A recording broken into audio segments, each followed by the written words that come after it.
Well, welcome to another story and another video in my One Company, One Story series. This time, Frey.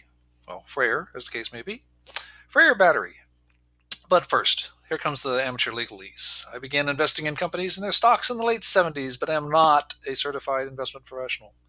My style and history of investing is described in Dream Invest Live, a book I wrote by request. That's Dream Invest Live.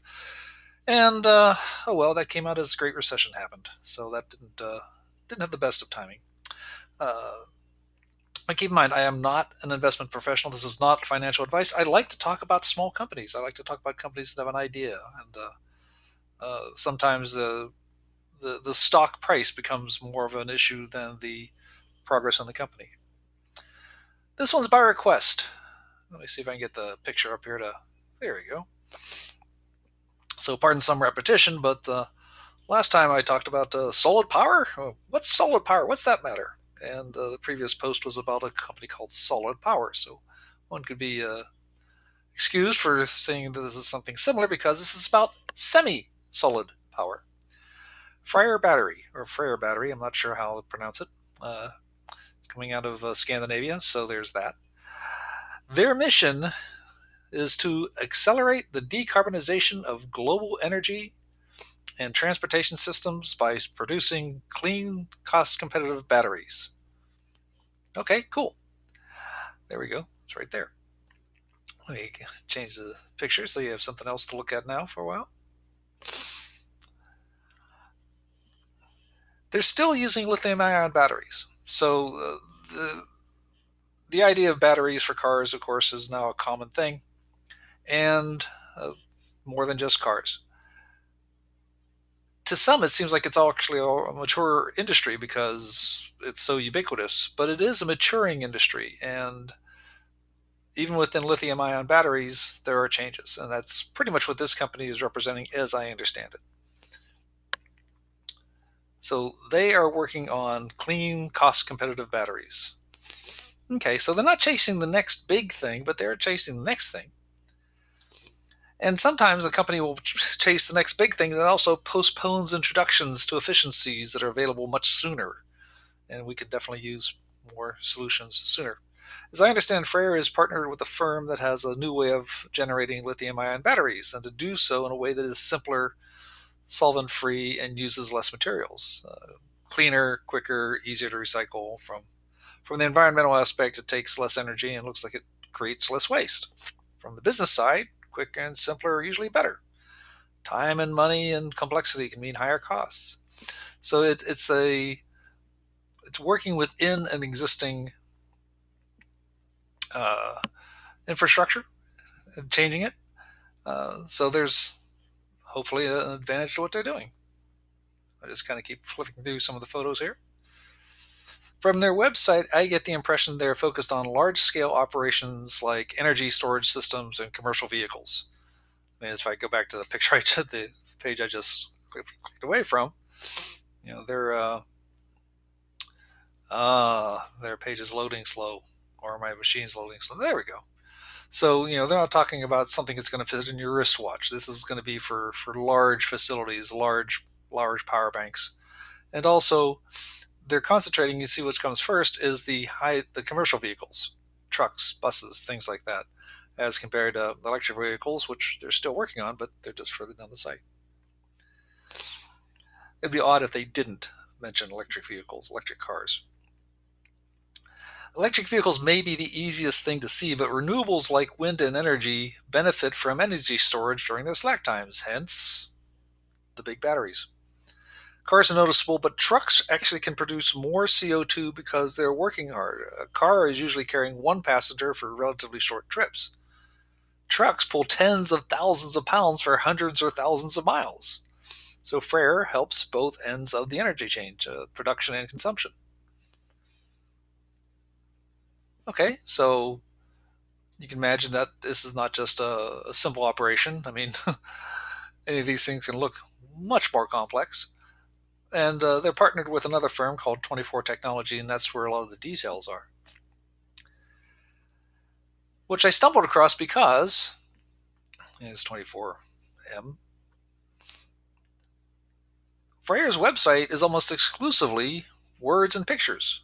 No catchy data, no numbers to pick up and drop into a conversation and to give a relative importance or just something to give a foundation as to where they are relative to everywhere else. Their partner, 24M, may have more data, but if I'm going to dive that far into it, I'll devote a video to them. They'll be their own video, assuming they are publicly traded, and I haven't even dived in that far to find that out. I suspect the lack of data was a marketing and messaging choice, not one of lacking technical content, because this technical content, something's happening, and that had to have some sort of background to it. Oh, I just want to. There we go. So, pardon me as the page loads. Life is buffering.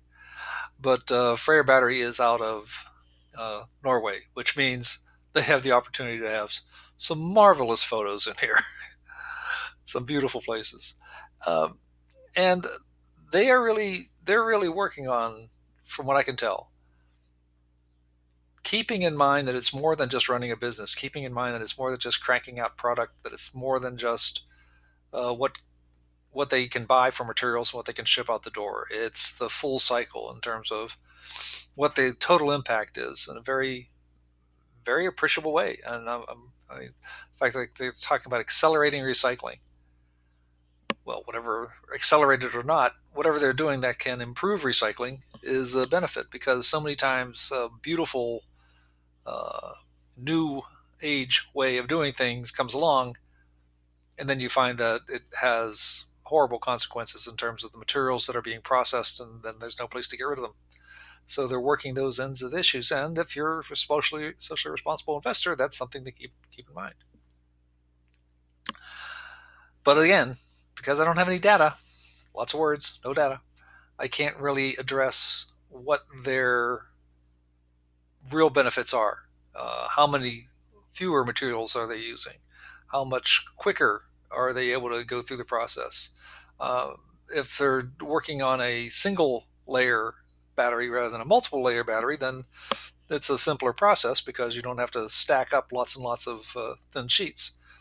But again, I don't know, because unfortunately, again, it may be a marketing issue, but unfortunately, I can just give them applause for the things that I can read on their site. From the stock market side, so we'll get to that because there is some data there. Let's see. Thank you, Google Finance, for providing market data. From the stock market side, the company is just under $250,000 market cap, which is just where I'm usually looking at the smaller companies. Hence, one company, one video. You can't just do one video on Microsoft. You have to do thousands of videos. But for some of these companies, you can usually get it down to one company, one video. Well, they're only showing data back to 2021, so this is the 1-year picture. So here's the max picture. And you can see that for a long time, including back then, they were trading at about $10 a share. As I was creating this post, the stock is at $1.50. And evidently about a year ago, less than a year ago, it had already dropped, and then it just dropped fairly much. And then as of November, it started to flatten. Well, net income, let's see, in Google Finance, I think shows that. There we go. Net income's under the line. That's negative. But that's common with new companies and startups, and that's not a surprise. This is going to be a sort of firm that has to make the product, to sell the product, to try to get some market share. And I don't know what that market potential is. Much of the stock drop has been, since just the last few months. But then again, when I looked around, the thing I noticed was that a lot of the solid battery companies or semi-solid battery companies were having a downturn, and I don't know what the cause of that is. One bit of speculation is that they could see some other technology coming along that doesn't involve lithium-ion, in which case I would expect this to have tanked even more. But that is the issue with any new technology, is that there can be a newer technology right behind it. So it's hard to know where it's going. I'm glad to see they're doing it. Regular viewers know that I am intrigued by the technology in the sector. Um, Making lithium-ion safer, cheaper, and more efficient is good and a natural progression for technology in the industry. But I have to admit my own personal reluctance, because even if I had the money, I probably wouldn't buy an electric vehicle right now, because there are so many competing technologies that I think may have less of a reliance on materials like lithium, and may have faster charge and longer range. But those are all speculative issues, because until they've actually produced it, you don't actually know what they can do.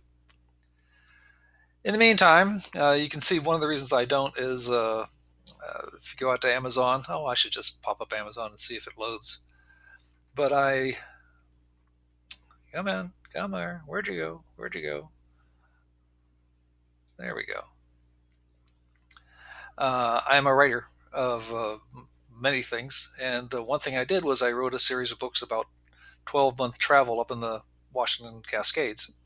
So usually paved roads for dozens of miles, and then some interesting gravel. And there you go, 12 months at 12 Merritt Lake. There's three of those books.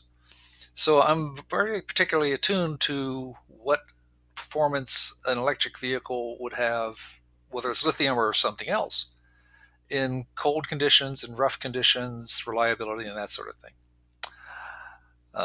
Having said that, so I don't know what's going to happen, especially, and I frequently say that with every company, but with this one in particular, I know even less, because there's so little data on their site. And I haven't been able to find much chit chat off in social media and things like that about it either. I hope they survive and thrive, and I'll be watching. And thanks to the individual who requested this one, I appreciate it.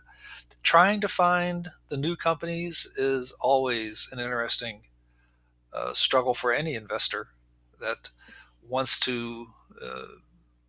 As I say it, I like to invest in small companies that have the potential to be significant and positive, and possibly even disrupting our archaic industries.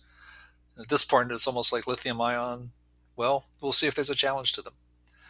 In the meantime, they're all challenging gasoline. Yay. And I thank you for listening, and I'm going to shut up now, and wish you to look forward to coming back next time. Stay tuned.